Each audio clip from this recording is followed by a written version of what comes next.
Students, welcome to AOC classes. कल हमने ranking chapter किया था, ठीक है। कल रैंकिंग चैप्टर का हमने सेकंड पार्ट किया था। आज एक लास्ट टाइप करते हैं रैंकिंग चैप्टर की। एक लास्ट टाइप करते हैं हम। स्टूडेंट, क्वेश्चन है, देयर आर 5 फ्रेंड्स, 5 मित्र है। A, B, C, D, E. C is tallest means सबसे बड़ा। A is shorter than B, मतलब ए छोटा है बी से, but taller than E. D is little shorter than B, but little मतलब थोड़ा बड़ा है ए से, देन ए। तो हमें बताना है who is taller than E but shorter than D. ये भी स्टूडेंट्स एक रैंकिंग का टाइप ही है, ठीक है, कि जिसमें हमें बताना है कि कौन बड़ा है, फिर छोटा है, फिर छोटा है, फिर छोटा है, ठीक है स्टूडेंट्स।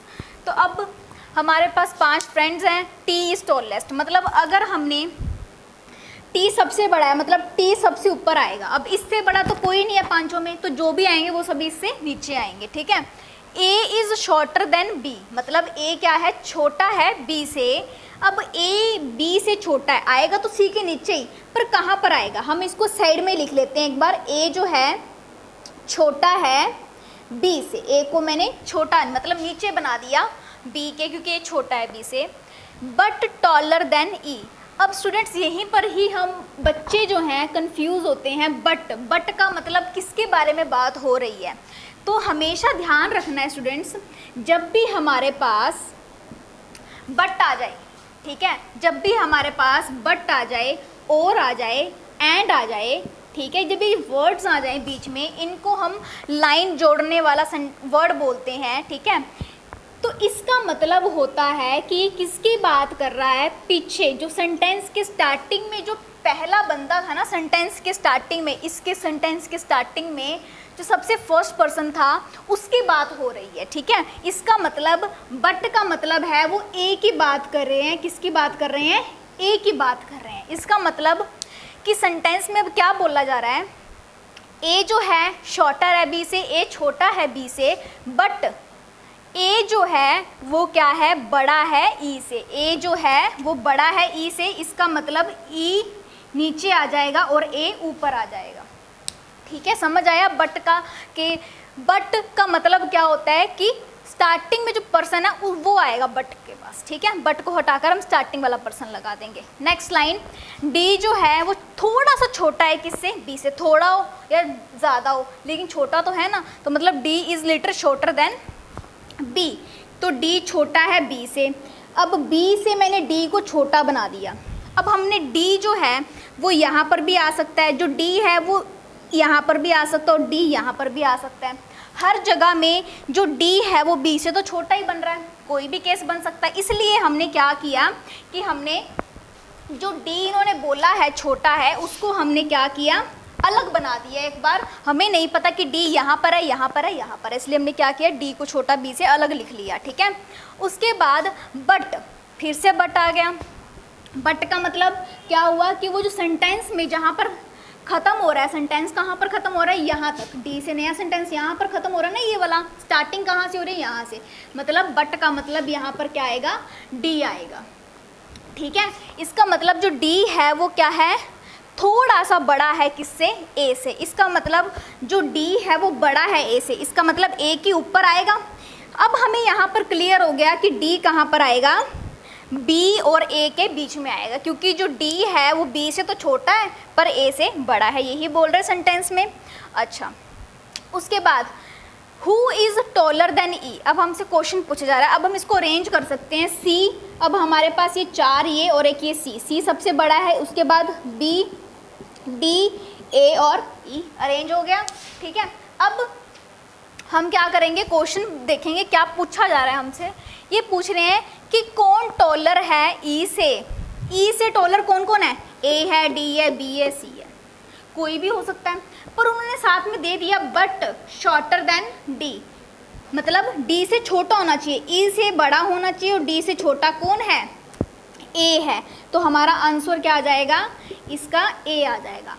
अगर स्टूडेंट्स हमें बोला जाए, सिर्फ इतना ही पूछा जाए, अगर हमसे सिर्फ इतना ही पूछा जाए कि हु इज़ टॉलर देन ई, ये ना दिया जाए, सेकंड अगर मैं आपको बता रही हूँ कि अगर हमसे सिर्फ यही पूछा जाए हु इज़ टॉलर देन ई, तो हमारे पास ई से बड़े ए डी बी सी चारों हैं, तो इसका हम क्या जवाब देंगे, कैन नॉट बी डेटरमाइंड। ठीक है, जब हमसे ये पूछा जाए कि ई से बड़ा कौन है, तो बहुत सारे हैं, एक नहीं बता सकते, तो can not be determined. But उन्होंने हमें कंडीशन दिया था कि बट क्या हो, स्मॉलर देन डी, तो इसलिए हमारे पास ए आंसर आ गया। ठीक है स्टूडेंट्स, ये एक लास्ट था टाइप रैंकिंग का स्टूडेंट्स, इसके बेसिस पर जो भी क्वेश्चंस होंगे वो आपसे अब हो जाएंगे बहुत आसानी से। तो स्टूडेंट्स यहाँ पर हमने रैंकिंग जो चैप्टर है उसके सभी तरह के क्वेश्चंस कंप्लीट कर लिए हैं स्टूडेंट्स। अब आपको इस चैप्टर के प्रैक्टिस क्वेश्चंस, मिक्स्ड क्वेश्चंस किए हुए, हर तरह के टाइप्स के मिक्स क्वेश्चंस किए हुए आपको इस पीडीएफ, ये जो पीडीएफ है क्वेश्चंस की, ये आपको इस वीडियो के नीचे लिंक्ड मिल जाएगी पीडीएफ। ठीक है, और ज़रूर ट्राई कीजिएगा क्वेश्चंस, डेफिनेटली आपको उन क्वेश्चंस में कुछ नया ही सीखने को मिलेगा। ठीक है, उसमें मैंने और भी ज़्यादा अच्छे लेवल के क्वेश्चंस डाले हुए हैं, कुछ डिफरेंट क्वेश्चंस डाले हुए हैं, तो आप ज़रूर ट्राई कीजिएगा। और अगर आपको कोई डाउट हो तो आप नीचे कमेंट बॉक्स में वो डाउट अपना लिख सकते हैं। तो स्टूडेंट्स अब हम स्टार्ट करते हैं चैप्टर हम स्टार्ट करते हैं ब्लड रिलेशन, रक्त संबंध। ये chapter students one of the important chapter है, पीपीएससी हेडमास्टर मिस्ट्रेस के एग्ज़ाम में से क्वेश्चंस आने वाला है। ठीक है स्टूडेंट्स, बहुत अच्छे से करेंगे हम इस चैप्टर को।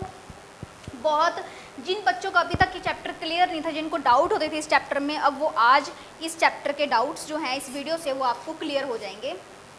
Blood relation, so before the starting the chapter blood relation, हम कुछ डिस्कस करते हैं इसके रूल्स, किस तरह से लिखा जाता है। स्टूडेंट्स, जब भी कपल की बात हो ब्लड रिलेशन में, जब भी कोई पति पत्नी की बात हो, हमने पति और पत्नी को शो करना हो, तब हम कौन सा एरो यूज़ करेंगे, ये वाला डबल साइडेड एरो। ठीक है, जब भी हमारे पास सेम जनरेशन में बात हो, जब भी सेम जनरेशन में बात हो, तब हम क्या करेंगे, ये वाला हॉरिजॉन्टल एरो। जब हमें डिफरेंट जनरेशन में जाना हो, डिफरेंट जनरेशन में जाना हो, जनरेशन मतलब पीढ़ी में जाना हो, तो हम कौन सा यूज़ करेंगे, ये वाला वर्टिकल लाइन यूज़ करेंगे। ठीक है, और फीमेल के लिए, अगर फीमेल है तो उसके लिए हम ये नेगेटिव सिंबल यूज़ करेंगे माइनस का, और अगर मेल है तो उसके लिए हम ये पॉजिटिव सिंबल यूज़ करेंगे। तो ये हमें 4 चीज़ें पहले पता होनी चाहिए। ठीक है, कपल के लिए ये वाला, मतलब यहाँ पर पति पत्नी है जो, उन दोनों के बीच में हम ये वाला एरो डालेंगे ताकि हमें पता लगे कि कपल है, शादीशुदा है। सेम जनरेशन मतलब ये वाला, डिफरेंट जनरेशन के लिए वर्टिकल लाइन। फीमेल हो तो उनके ऊपर हम माइनस का साइन, जैसे कि मान लो अगर कोई एफ है ठीक है। अब ये इसका एफ फीमेल है तो इसके ऊपर हम क्या कर देंगे, माइनस का साइन। अगर कोई मेल है, जैसे कि अगर कोई डी है वो मेल है, तो उसके ऊपर हम क्या शो कर देंगे, प्लस का साइन, मतलब वो मेल है। ठीक है, तो स्टूडेंट्स ये तो बात हो गई सिंबल्स की। ठीक है, अब हम बात करते हैं कि इसमें मेन जो बात है ना स्टूडेंट्स, वो सारी ये है कि पीढ़ी से दूसरी पीढ़ी में शिफ्ट कैसे करना है, सेम पीढ़ी में कौन क्या लगता है, किसी का दूसरी पीढ़ी में कैसे होते हैं, कौन कौन लोग होते हैं, वो सब कुछ पढ़ना है हमने। ठीक है, तो हम जस्ट एक जनरली समझने के लिए करते हैं। जैसे कि आप अपनी एग्जांपल ले लो। ठीक है, सबसे बेस्ट एग्जांपल अपनी होती है, जिससे हमें बहुत ईजिली और बहुत जल्दी समझ आता है। यू मतलब ये आप हो, और सबसे पहले आप हो मैरिड, तो मतलब ये आपके, आप हो फीमेल, मतलब मैंने नेगेटिव लगा दिया। आपके फीमेल के साथ क्या होगा, हस्बैंड होगा उसका, मतलब वो मेल हो गया। तो सबसे पहले हम डिस्कस करते हैं आपकी फैमिली। आपका कोई भाई होगा, ठीक है, वो क्या होगा, मेल, भाई है तो मेल। और अगर कोई बहन हुई तो वो क्या होगी, फीमेल, सिस्टर, ब्रदर। ठीक है, सिंपल। मैं हूँ या आप हो, ठीक है, आपका जो भी भाई होगा, आपका भाई, और आपकी बहन का भी वो क्या लगा, भाई लगा। ठीक है, तो एक ही जनरेशन में सभी के सभी, तो हमने क्या किया, हॉरिजॉन्टल लाइन यूज़ की। ठीक है, अब हम जाते हैं ऊपर, हमारे आएंगे माता पिता। हमारे माता पिता हमसे बड़े हैं तो हम उन्हें ऊपर रखेंगे, जो हमसे छोटे होंगे वो हमें नीचे जाएंगे। ठीक है, अब आते हैं हमारे माता पिता।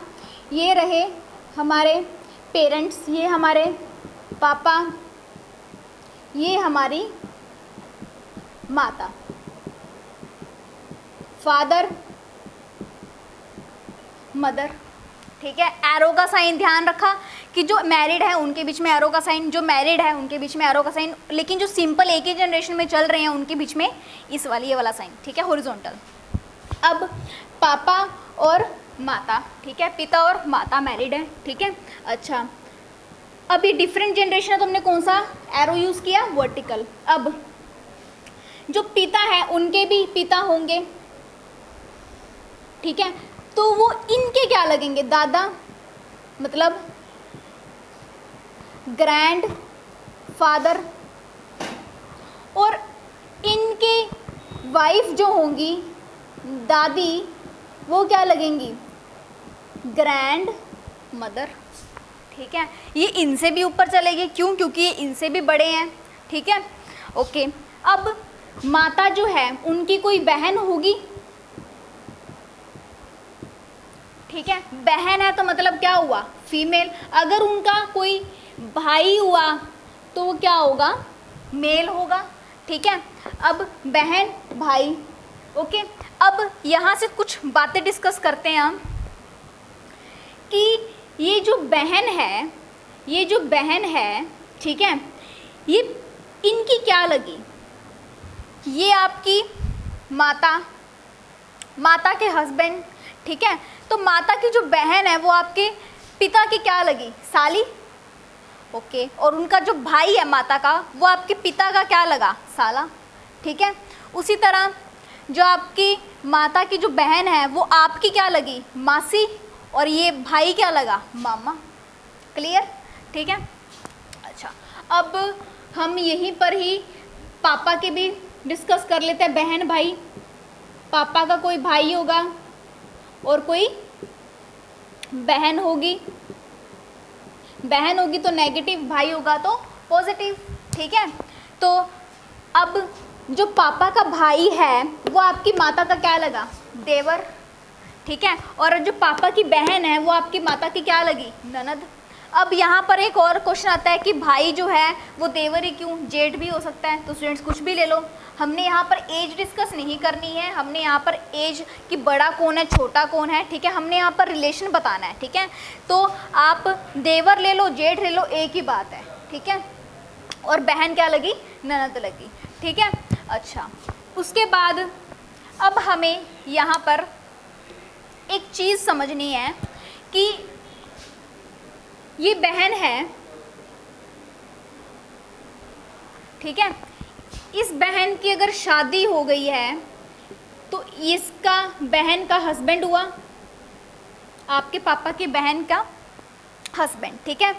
अब सबसे पहले जो पापा का भाई है वो आपका क्या लगा, चाचा या ताया या ताऊ, ठीक है। उसी तरह जो बहन है पापा की वो आपकी क्या लगी, बुआ लगी, ठीक है। अच्छा, जो पापा के बहन का जो हस्बैंड है वो आपके क्या लगे, फूफड़, फूफा, जो भी बोलते हो आप, ठीक है। उसी तरह जो मम्मा की बहन है उनका जो पति होगा वो आपका क्या लगा, मासा। उसी तरह जो मम्मी का भाई है वो आपका मामा लगता है, तो उनकी पत्नी क्या लगी, मामी, ठीक है। अच्छा, ये तो मैंने आपको बताई हिंदी में बताई है ये तो मैंने आपको, ठीक है, कि मामा, मामी, ठीक है।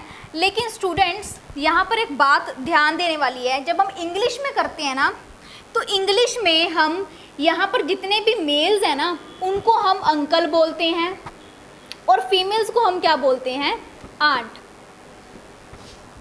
ठीक है। अब यहाँ पर हम देखते हैं कि किनको क्या बोलते हैं, ठीक है। ये जो बहन है, ठीक है, इसको हम, आपके जो पापा है, ये जो बहन, ये क्या लगी, सिस्टर इन लॉ।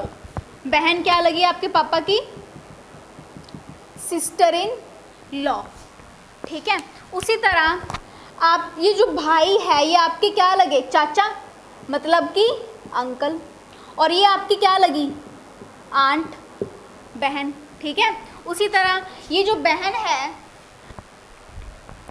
ये जो बहन है माता की, हमारे माता की जो बहन है वो हमारी क्या लगी, आंट, और भाई क्या लगा, अंकल, ठीक है। तो डिफरेंशिएट कैसे हुआ कि कौन सा हमारा चाचा है, कौन सा हमारा मामा है, ठीक है। तो अब हम क्या करेंगे, डिफरेंशिएट करने के लिए हम वर्ड यूज़ करते हैं पैटर्नल और मैटरनल, ठीक है। याद रखने के लिए इस वर्ड को कि पैटर्नल किसका है और मैटरनल किसका है। पैटर्नल पी से स्टार्ट हो रहा है तो मतलब कि पापा, और एम से स्टार्ट हो रहा है तो मतलब कि माता, ठीक है। एम से मैटरनल, एम से म से माता, पी से पैटर्नल, पी से पापा। इसका मतलब हम अब इस आंटी के आगे, इस आंट के आगे क्या लगा देंगे, पैटर्नल आंट, और इस अंकल के आगे क्या लगा देंगे, पैटर्नल अंकल। तो मतलब ये माँ की तरफ वाली फैमिली हो गई। उसी तरह फादर है, फादर की तरफ वाले जो फैमिली है उनके हम क्या लगा देंगे, पी, सॉरी मैं गलत लिख गई, यहाँ पर पी नहीं आएगा, यहाँ पर एम आएगा, क्योंकि माता की तरफ से है ये, तो मतलब यहाँ पर क्या आ जाएगा, मैटरनल, और ये मैटरनल अंकल, और पापा की तरफ से क्या हो जाएगा, पैटर्नल अंकल और पैटर्नल आंटी, ठीक है। तो अब हमें डिफरेंशिएट हो गया मैटरनल कौन सा और पैटर्नल कौन सा है, ठीक है। लेकिन हिंदी में हमारे लिए ईजी होता है ये बोलना, ठीक है, तो हमें दोनों में करना है। उसके बाद अब हम करते हैं हस्बैंड की तरफ से फैमिली, ठीक है। थोड़ा सा इसको हम खींच लेते हैं लंबा और इजीली बन जाएगा। ये रहा हस्बैंड, ठीक है। अब मैं ये हटा देती हूँ और यहाँ पर हम हस्बैंड की फैमिली बनाएंगे। ये हस्बैंड, अब हस्बैंड के भी कौन होंगे, कोई भाई होगा या कोई बहन होगी, ठीक है। हस्बैंड के भी क्या होंगे, माता और यहाँ पर पिता, ठीक है। अब स्टूडेंट्स, जो हस्बैंड है उसकी भी माता और पापा होंगे और भाई और बहन होंगे। भाई है तो क्या हो जाएगा, प्लस, और बहन है तो क्या हो जाएगा, माइनस हो जाएगा, ठीक है। अब हमारे पास यहाँ पर देखो यू है। अब हम, अगर हमें देखा जाए रिलेशन कि इस माता का यू से क्या रिलेशन होगा, तो मतलब ये जो माता है ये इनकी क्या लगी, सास लगी, ठीक है। तो हम इसको क्या बोल सकते हैं, मदर इन लॉ। उसी तरह पापा, आप उनके क्या लगे, फादर इन लॉ, ठीक है। उसी तरह ये जो भाई है, हस्बैंड का जो भाई है वो क्या लग जाएगा, ब्रदर इन लॉ, ठीक है। उसी तरह ये जो आपके आपके हस्बैंड की जो बहन है वो क्या लगेगी, सिस्टर इन लॉ, ठीक है। उसी तरह अगर यहाँ पर आऊँ, मतलब अगर आपके ब्रदर इन लॉ भी है, सिस्टर इन लॉ भी है, मदर इन लॉ भी है, फादर इन लॉ भी है, उसी तरह आपके हस्बैंड के भी क्या होंगे, सेम। यहाँ पर क्या हो जाएगा, ये ब्रदर इन लॉ और ये क्या हो जाएगा, सिस्टर इन लॉ,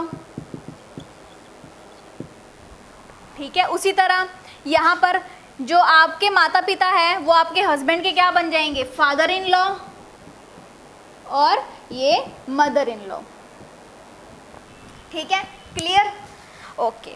सो अब स्टूडेंट्स हम क्या करेंगे कि इतना डिस्कस कर लिया, फैमिली ट्री हमें पता लग गया कैसे करना है कैसे नहीं करना, आप इसको नोट डाउन कर सकते हो। अब हम करेंगे नेक्स्ट कि कैसे हम अंकल और आंटी में से चूज करेंगे, ठीक है। करते हैं नेक्स्ट।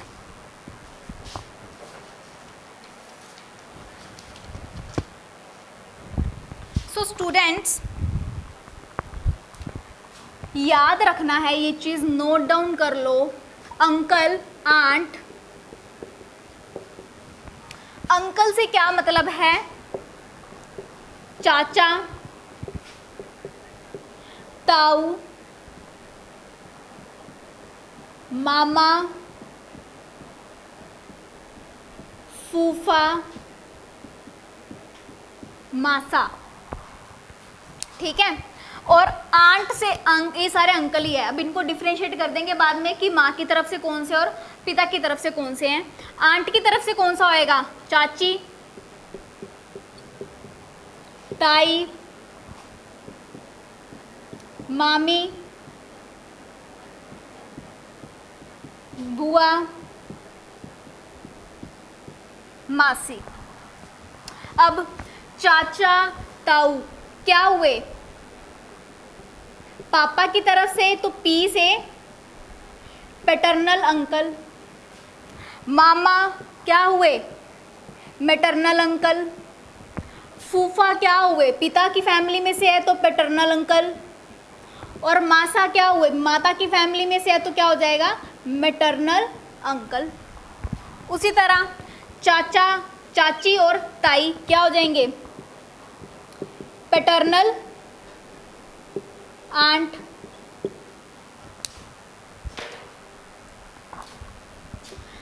मामी क्या हो जाएगी, मैटरनल आंट। बुआ क्या हो जाएगी, पैटर्नल आंट। और मासी क्या हो जाएगी, मैटरनल आंट। अब स्टूडेंट्स यहाँ पर एक बात ध्यान देने वाली है, जब भी हमें क्वेश्चन में बोला जाए, कुछ भी बोल दे कि जैसे कि जो ए है वो पैटर्नल आंट है किसकी, बी की, ठीक है। ए पैटर्नल आंट है बी की। अब स्टूडेंट्स पैटर्नल आंट में हमारे पास बुआ भी है और पैटर्नल आंट में चाची और ताई भी है, ठीक है। तो हम क्या करेंगे, पैटर्नल आंट में हम क्या लेंगे, बुआ लेंगे। पैटर्नल आंट में क्या लेंगे हम, पहले प्रेफरेंस बुआ को देंगे। क्यों, क्योंकि हमारे जो पापा है उनकी जो सीधा डायरेक्ट रिलेशन है ब्लड का वो किसके साथ है, बुआ के साथ है। इसलिए अगर हमें पैटर्नल आंट बोला जाए तो हम सबसे पहले बुआ लेंगे। अगर बाद में स्पेसिफाई होता है कि जो हमारे पापा है उनके भाई है, ठीक है, उनकी वाइफ है, तो हम क्या लेंगे, चाची और ताई लेंगे, ठीक है। अगर हमें कुछ भी स्पेसिफाई नहीं है, सिर्फ इतना बोला है कि ए जो है वो पैटर्नल आंट है किसकी, बी की, तो हम क्या लेंगे, अपने पापा की बहन लेंगे जो कि क्या होगी, बुआ होगी, ठीक है, क्योंकि ये सीधा डायरेक्ट ब्लड रिलेशन आता है। उसी तरह जैसे अगर हमें बोला जाए कि पैटर्नल अंकल, ठीक है, तो मान लो अगर बोला जाए कि ए जो है वो पैटर्नल अंकल है बी के, ठीक है, तो पैटर्नल अंकल में हम क्या लेंगे, चाचा या ताया लेंगे, ना कि फूफा, ठीक है। फूफा क्या हो जाएगा, आगे बुआ का पति, दूसरा ब्लड आ जाएगा उनका, ठीक है। लेकिन जो हमारा सीधा डायरेक्ट ब्लड है अपने जो आपके पापा के साथ जो डायरेक्ट ब्लड रिलेशन है वो किसका है, चाचा या ताया का, तो इसलिए पैटर्नल अंकल में ये लेंगे। उसी तरह माँ की तरफ से अगर पैटर्नल अंकल लेना हो तो हम क्या लेंगे, मामा लेंगे, ठीक है। मासा नहीं लेंगे क्योंकि वो मासी के आगे हस्बैंड आए थे, दूसरी फैमिली आए थे, ठीक है, तो इसलिए अगर मैटरनल अंकल बोला जाए तो हम क्या लेंगे, मामा लेंगे, ठीक है। तो ये चीज़ छोटी सी थी ध्यान देने वाली, ठीक है। और अब आगे करते हैं हम इसमें।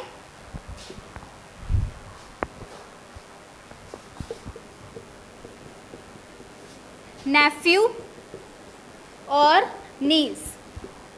नेफ्यू मतलब भांजा और नीस मतलब भांजी, या फिर भतीजा, या फिर भतीजी। ठीक है, नेफ्यू और नीस। नेफ्यू मतलब मेल की बात हो रही है और नीस मतलब फीमेल की बात हो रही है।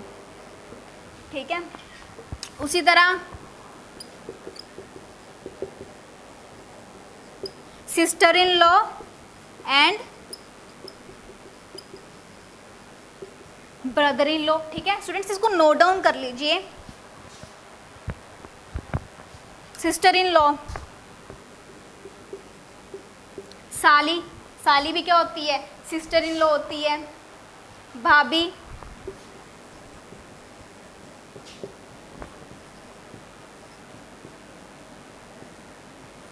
जेठानी। ठीक है, और ननद। ठीक है, सभी को क्या बोलेंगे? Sister in law. ठीक है, उसी तरह ब्रदर इन लॉ में क्या हो जाएगा? साला, जीजा, जेठ, ननद। ननद किस में आ जाएगा? उसमें देवर। ठीक है, उसी तरह ये हो जाएगा। ठीक है, तो अब ये सारे आपको क्लियर हो गए हैं कि किसमें क्या आता है। अब हम बढ़ते हैं हमारे नेक्स्ट स्टेटमेंट्स की तरफ। अब आती है स्टेटमेंट्स, उनको समझना कैसे है स्टेटमेंट्स को, इंग्लिश में भी और हिंदी में भी।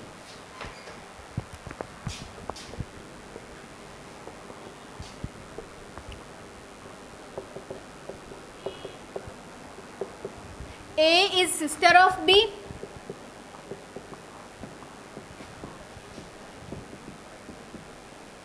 B is A sister. Hindi में लिखती हूँ। अभी आपको थोड़ा कन्फ्यूजन हो रहा होगा समझने में, मैं हिंदी में लिखती हूँ। A is sister of B.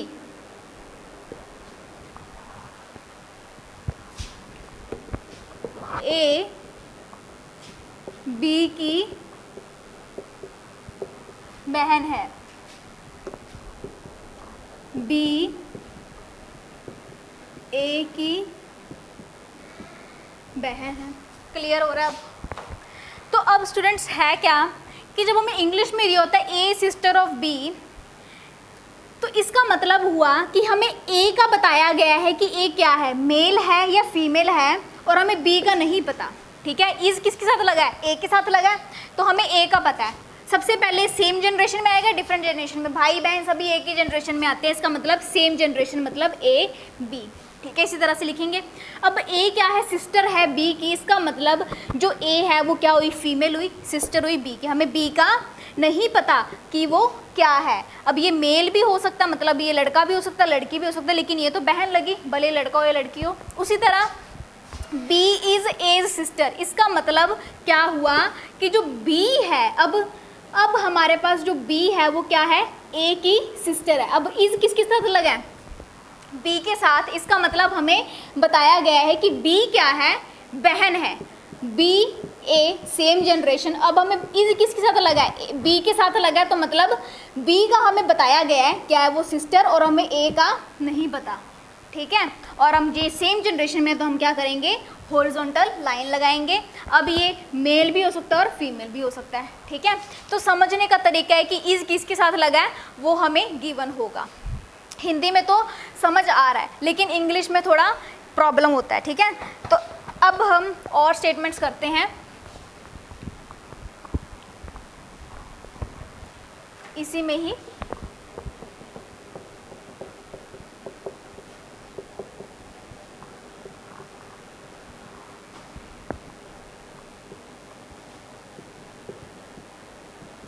अब A is sister of B बना लेंगे। A किसके साथ लगा है? A के साथ, तो A सिस्टर है B की। एंड आ गया। एंड क्या था?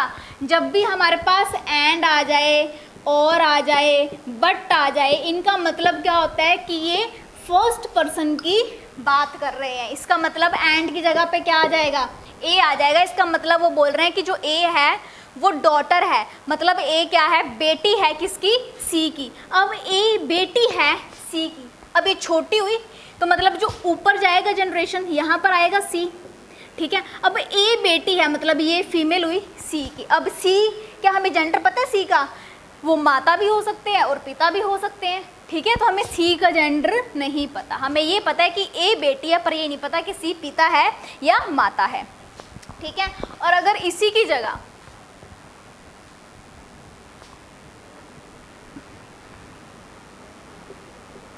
हु आ जाए, इसी की जगह अगर हु आ जाए, स्टेटमेंट चेंज कर दी, हु आ जाए, तो हम क्या बनाएंगे, ए इज सिस्टर ऑफ बी। फिर से वही, जब हु आ जाता है ना तो याद रखना है जब भी हु विच आ जाए तो हम किसकी बात करते हैं, बिल्कुल जो हु के साथ वाला पर्सन है उसकी बात करते हैं, ठीक है।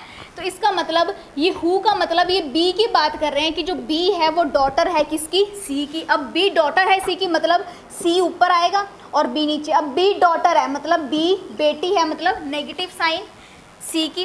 अब क्या हमें सी का जेंडर पता है, पिता भी हो सकता है और माता भी हो सकता है, नहीं पता। इसका मतलब अब एक और बी का जेंडर पता है और ये दोनों आपस में क्या है, बहनें हैं, ठीक है। ये बात ध्यान रखनी है कि मान लो अब ये है, ठीक है, एक पेरेंट है सी, अब इनके दो बच्चे हैं, ये कोई बी है और ये कोई ए है, तो हमने इस तरह से लाइन नहीं मारनी कि यहाँ पे भी डालना और यहाँ पे भी डालना, नहीं, ये नहीं करना। हमें क्या करना है कि अगर हमें क्या करना है कि जब यहाँ पर बच्चे दिए हुए हैं, इनके अगर 2 है 3 है तो हमने इसी की ही लाइन में क्या करना है, इसको बनाते जाना है। डी ई एफ जितने भी बच्चे हैं वो किसके हैं, ये सारे के सारे सी के हैं, ठीक है। ये क्यों, क्योंकि सारे आपस में भाई बहन ही तो हैं। हमें यहाँ पर बार बार ये लगाने की ज़रूरत नहीं कि ये सी का बेटा है, बेटी है, क्या है, ठीक है। तो मतलब सारे क्लियर है कि ये क्या है, आपस में भाई बहन है, उन सभी के पेरेंट क्या है, यही है, सी ही है, ठीक है। अब हम करते हैं नेक्स्ट, एक स्टेटमेंट देती हूं मैं, B is a brother of A who is father of C. अब मैं इसको हिंदी में कन्वर्ट नहीं कर रही हूँ, पहले आप इसको इंग्लिश में सॉल्व करने की कोशिश करो कि जो बी है, इज किसके साथ लगा है, बी के साथ लगा है, तो इज किसके साथ लगा है, बी के साथ लगा है। इसका मतलब है बी का पता है कि बी क्या है, भाई, बी इज ब्रदर, भाई प्लस किसका, ए का। नेक्स्ट हु, फिर से हु किसके बारे में बात करता, हु या विच आ जाए तो किसके साथ वाले पर्सन के बारे में, एंड बट और आ जाए तो सबसे पहले वाले के। तो हु मतलब A is a father of C, मतलब कि जो ए है वो क्या है, फादर है सी का। तो ऊपर आएगा या नीचे आएगा, नीचे आएगा, क्योंकि एक फादर बन गया तो मतलब इसके बच्चे जो है वो नीचे आएंगे। ए फादर है मतलब ये क्या हुआ, प्लस, और सी पता है हमें, नहीं पता, फिर से जेंडर में सी का क्लियर नहीं है, ठीक है। बेटा भी हो सकता है और बेटी भी हो सकता है, ठीक है। तो अब आई होप कि आपको ये जो स्टेटमेंट्स हैं बनानी क्लियर हो जाएंगी, ठीक है। अब हम करते हैं इसका दूसरा टाइप, नेक्स्ट बढ़ते हैं हम थोड़ा आगे, ए बी ई एफ।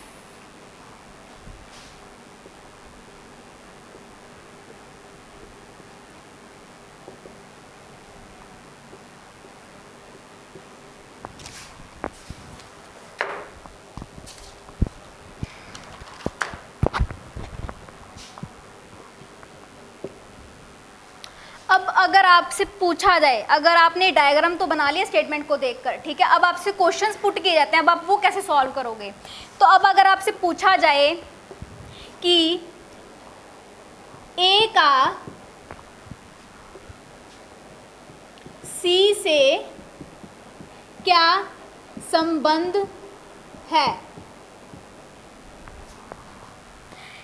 ए का सी से क्या संबंध है, इसका मतलब ए ये रहा और सी ये रहा, ए और सी ऊपर नीचे है, ए क्या लग रही है, प्लस है तो मतलब फादर हुए किसके, सी के, और यहाँ पर क्या है माइनस है ये, तो मतलब ये क्या हुई, बेटी हुई। ठीक है, अब उन्होंने पूछा ए का सी से क्या संबंध है। अब हमने क्या बताना है, फादर बताना है या बेटी बताना है। ठीक है, तो जो का है ना, का से पहले जो वाला जो वर्ड होगा, जो पर्सन होगा, उसी का ही बताना है कि वो क्या लगा, ए का सी से क्या संबंध है, मतलब ए क्या लगा सी का, तो ए क्या लगा सी का, फादर लगा। ठीक है, इंग्लिश में कैसे होगा, how is A related to C. How is A मतलब जो हाउ इज कौन पूछ रहा है, कौन, ए लगा हुआ है इज के साथ, तो मतलब ए का पूछा जा रहा है कि ए कैसे सी से संबंधित है, तो मतलब ए कैसे सी से संबंधित है, फादर का रिलेशन है, ए फादर है सी के। ठीक है, ये चीज़ हो गई। उसी तरह अगर आपसे पूछूं मैं कि अब हम सारे इसमें रिलेशन कर लेंगे, पूछती हूँ, इंग्लिश में लिखूंगी। ठीक है, हिंदी में मैं आपको बाद में कन्वर्ट करके बताऊंगी, आप देखना कि आपको इंग्लिश भी समझ आ रही है कि नहीं आ रही है, इंग्लिश में जैसे हम लिख रहे हैं। ठीक है, how is G related to C, how is D related to A. दो क्वेश्चन। अब हाउ इज के साथ कौन है, जी, तो मतलब हमें बताना है कि जी क्या लगा सी का, तो सबसे पहले जो जी है उसको पकड़ लो, ये रहा जी। अब जी के साथ सी है, ये रहा। अब इन दोनों का क्या रिलेशन है पहले तो हम ये देखते हैं। ये रहा इसका पिता, सी का पिता का भाई। ठीक है, तो मतलब इसका क्या लगा, चाचा या ताया। ठीक है, तो इसका मतलब इसका क्या लगा, पैटर्नल अंकल। क्या लगा, पैटर्नल अंकल। चाचा ताया, मैंने फिर से बोल रही हूँ, एज का मैंने देखना छोटा है बड़ा है, दोनों ही क्या होंगे, पैटर्नल अंकल। ठीक है, हिंदी में आपको ये हो सकता है या तो चाचा या ताया ऐसे दिया होगा। ठीक है, चाचा हैश डाल के ताऊ या ताया दिया होगा। ठीक है, यही आंसर होगा। ठीक है, इस तरह से दिया होगा, अलग से नहीं दिया होगा, चाचा अलग ताया अलग। ठीक है, वो चीज़ नहीं दी होगी क्योंकि हम यहाँ पर एज की बात नहीं करें, छोटा बड़ा। अब जी का बताना है तो मतलब जी क्या लगा हमारे पास, पैटर्नल अंकल। किसका, सी का। उसी तरह how is D related to A, इसके साथ क्या है, डी, तो सबसे पहले किसको पकड़ेंगे, डी को, ये रहा डी। अब को सब किसके साथ पूछ रहे हैं, ए के साथ, तो ए क्या है, फादर है किसके, सी के, और इसका क्या है, ये कोई भाई या बहन होगा, तो मतलब डी का पूछ रहे हैं कि डी क्या लगा। अब हमें यहाँ पे पता है कि ये बेटा है या बेटी है, नहीं पता। इसका मतलब अब हम यहाँ पर क्या लिखेंगे, या तो क्या होगा, इसका सन होगा या क्या होगा, डॉटर।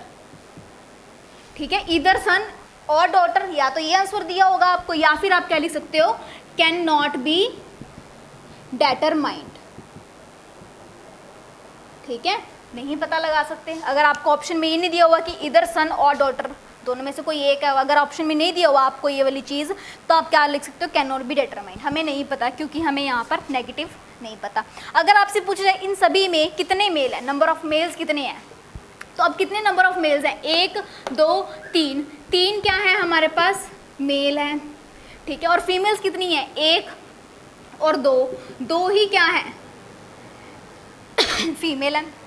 हमें डी का जेंडर क्लियर नहीं है। ठीक है, क्या हमें इसका भी जेंडर क्लियर नहीं है, ई अगर प्लस है तो ये क्या हुआ, माइनस, अगर ये जी प्लस है तो ये क्या हुआ, माइनस। इसका मतलब कि मेल कितनी है हमारे पास, 1 2 3। ठीक है, मेल कितने हैं, 3 है, फीमेल 1 2 3 और 4 क्या है, फीमेल है। ठीक है, एक का जेंडर हमें क्लियर नहीं है, अगर ये ऑप्शन में दिया हुआ तो हम लगा सकते हैं। ठीक है, अब ये मेल और फीमेल दोनों हो सकते हैं, तो मतलब यहाँ पर 4 भी हो सकता है और यहाँ पर 5 भी हो सकता है। ठीक है, तो इस तरह से हमने संबंध जो है वो कैसे बताना है, क्या पूछा है, वो हमें क्लियर हो जाना चाहिए। आई होप आपको अब क्लियर हो जाएगा।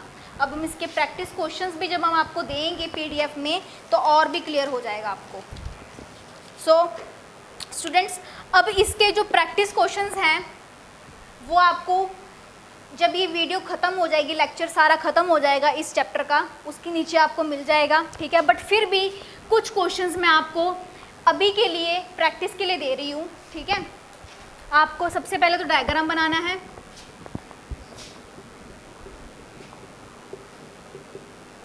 इन सभी के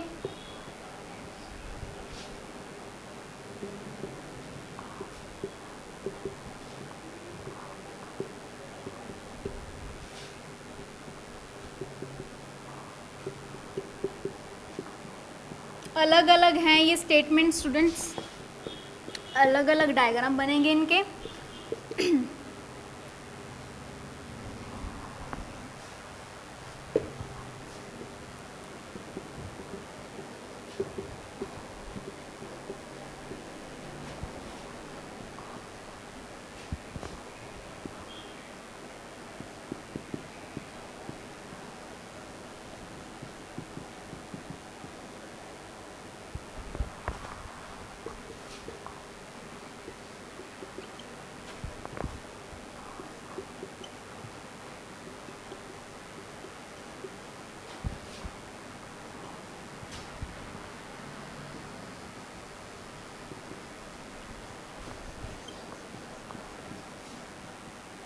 तो स्टूडेंट्स ये क्वेश्चंस है, कुछ आपको ट्राई करने हैं।